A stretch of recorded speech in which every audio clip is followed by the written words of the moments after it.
Okay, so here we are with Excel, and I have already typed in what the problem gave me. And I want to kind of show you what we could do in Excel to make this so much easier. I'm also going to show you some formatting. That part is not extremely important, but while I'm in here, I might as well show it, right? Okay, so I typed everything in. There is a spelling feature, so I checked my spelling. So that's already done. But notice the numbers don't look great. This is not easy to read at all.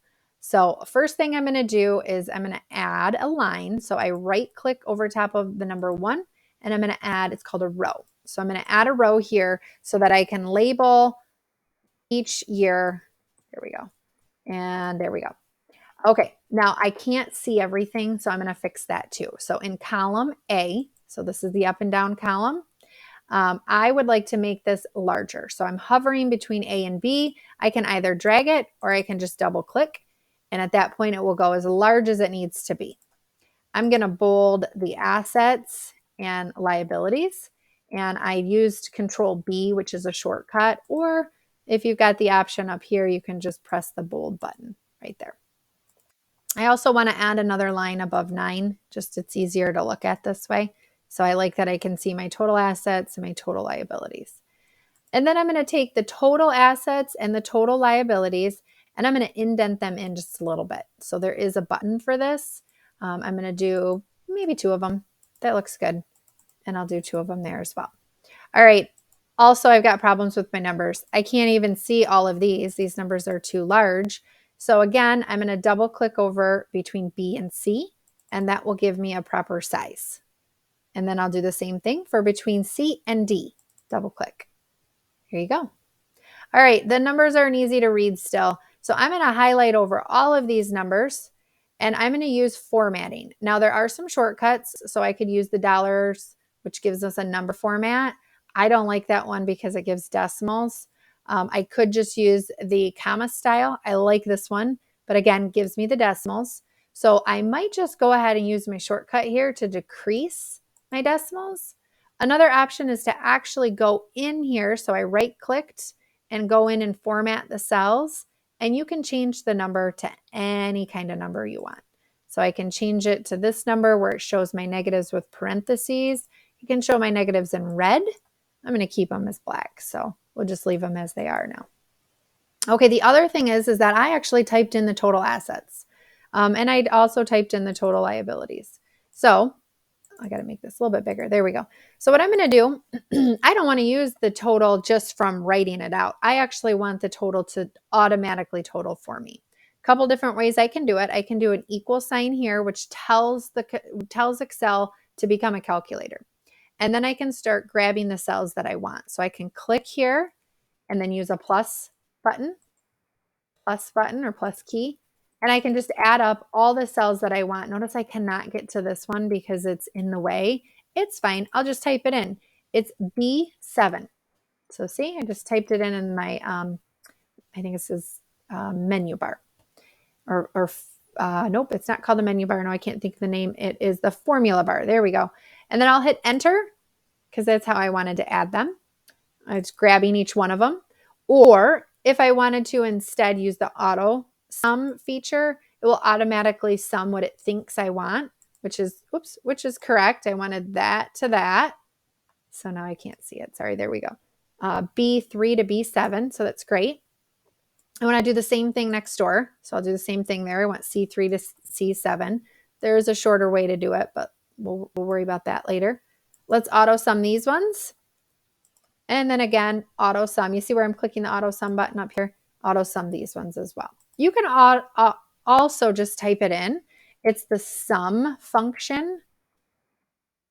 Sometimes it gives that crazy description right where I need to be typing. So there we go. So sum, and then I tell it, okay, you know what? I want to have you take C11 through C14, and I use the colon to determine what cells to go through. Because if I use a dash, like a dash sign, it's a negative. It's just subtracting the 2. So I want to make sure I use the colon, and then it will actually add all of them. Okay, some of this stuff you might already know, so I'm kind of trying to fly through it for you. All right, so I set this up. Now, how can I use it to do my vertical analysis faster, right? So the first thing I need to do, a vertical analysis, I need to add a a column here. And actually, before I do that, I know I'm going to do both a vertical and horizontal analysis. So before I make any changes to this, I'd like to copy it. And that way I have a vertical one and a horizontal one. So take a look at the bottom left corner. You see the word sheet. Now that's the sheet that I'm working on. The entire Excel file is called a workbook. And inside the workbook, you can have many, many, many sheets. So right now we have one. I'm going to right click over this sheet one, and I'm going to make a copy. So it says move or copy. Uh-oh, froze up. Let's do it again. I'm going to right click and I'm going to click move or copy. There we go. And I'm going to check this little box right here that says to create a copy. So now I have two sheets. I have sheet 1 with a number 2 and sheet 1. Now let's just rename these. So I right click and I click rename, and I'm going to call one of them vertical, and I'll rename, and I'll call another one horizontal. There we go. Now let's click into the vertical one and let's do that one first. So for the vertical analysis, I do need an extra column here. So I'm going to insert. I forgot to bold these, so I'm going to bold these. I'm also going to center them real quick. So I use my center button up there. All right, now in the vertical analysis, what I'm trying to do is get a percentage, right? So I want this column, and I'm only going to focus, and I'm going to go ahead and shade this because I want to make sure we're all focused on this area. What did I do in the class? I think I did blue in the lecture, didn't I? So let's shade this blue. All right, so here I am looking at just 2025. So vertical analysis only looks at each year individually, each row. So what I'm going to do is I'm going to take the number. So what I want to do is I want to tell Excel equals, because that will tell Excel to do my calculation right here, right now. So I'm going to do equal, and I'm going to grab that cell. I want Excel to take that number, 2.3 million, and remember we were dividing everything by what? So I'll click I'll use a divide, and I'm going to go down here, and I want total assets to be my denominator. I'm going to divide everything by 15.6 million, everything. And I'm going to hit enter. Okay, I don't see anything. It's 0. Well, that's because I have no decimal places. So I'm going to add a couple more decimal. I add a whole bunch, and there's my answer. Now, that number is not the way I want to see it. So you can either convert it yourself in your head, do all the things you need to do, or I can press this button right here, which will convert it to a percentage right away. But the only problem is it's not rounding it. So if I add these decimals, I still see a whole bunch of numbers beyond it. If I want Excel to round, you would have to add this function. It is the round function. So I'm going to type in, before my formula, I'm going to type in ROUND and then a parenthesis.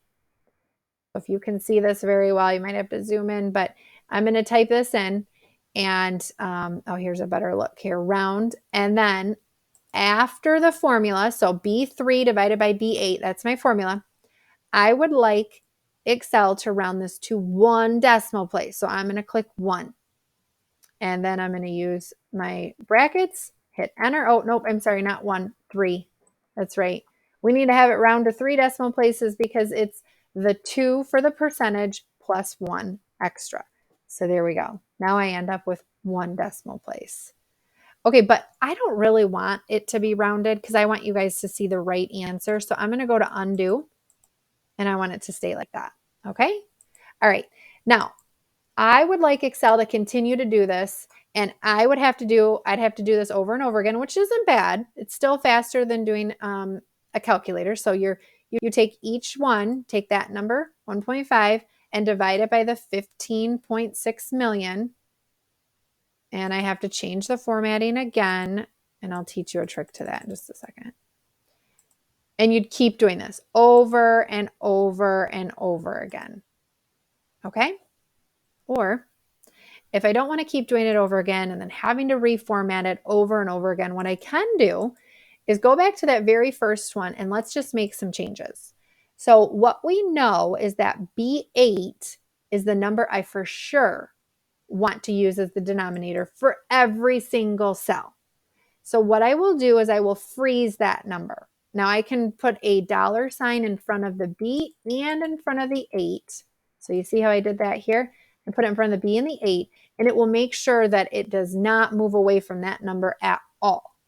Now I could just choose to do it in front of the 8, and I would still be okay because I'm staying within my column.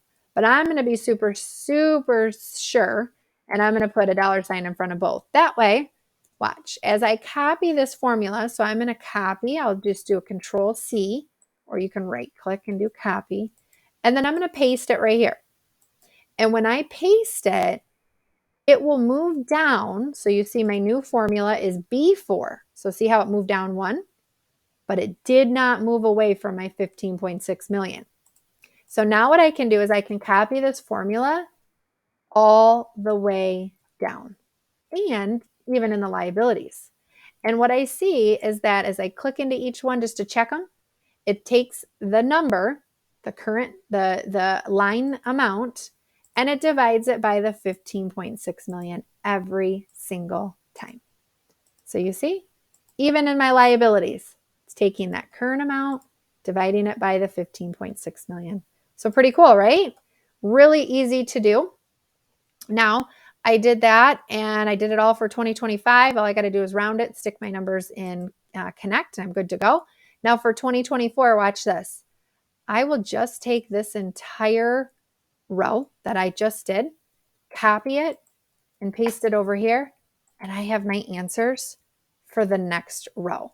Now, I don't actually have them correct because I did use the $sign in front of B. I shouldn't have done that. I should have left it without the $sign, because then it would have moved over to C. So I'm going to go ahead and make that change one time.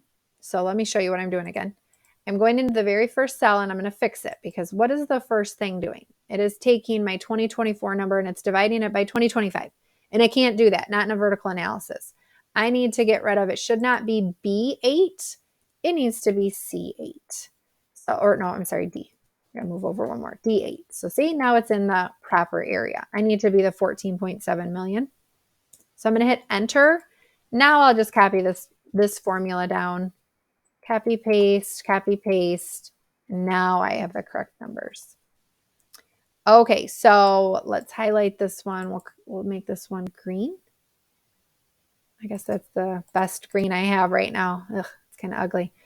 All right, and you have all of your vertical analysis numbers. Now let's do horizontal analysis. Same thing. This time we have side by side our 2 years, and we're going to keep them in there. We're going to add a column, and we'll label it difference, which I know your problem calls it increase, decrease. And then we'll do a percentage. Okay. All right. Ready for this one? Not too hard. Let's just bold this and this. All right. So the difference between the two cells, remember, we take the 2025 number and subtract 2024. So I'm going to take B3 minus B3 minus C3. And that gives me a number. I'm going to make this column just a little bit bigger so it looks better. Here we go. Now I want to take that number, 1.5 million, the difference, and divide it by the base year. So it will be 800,000. I'm going to get a number, and it's not quite what I want it to be, right? Because I need it to be a percentage. So I'm going to add the percent, and then I'm going to go ahead and increase a couple of decimals. There we go. So that looks good. Now I can copy and paste this down. Look how fast this will be. That's it. There we go. All right, notice the zeros. Those should be blank. I don't even think we enter zeros in Connect for those. Just leave them blank. Those accounts didn't change. So, all right. So see how much faster it can be with Excel. A little bit of formatting to make it look a little better. But if you're just going to use it to calculate your numbers, you don't even really have to mess around with too much bold and colors or any of that. You can just do whatever you want. Just use it as a calculator. It will work much quicker for you, right? And it gets you used to using the functions. So used to using Excel. All right, that's it. So that's it for chapter 12, our last and final chapter. Of course, if you have any questions, you can always email me. Bye.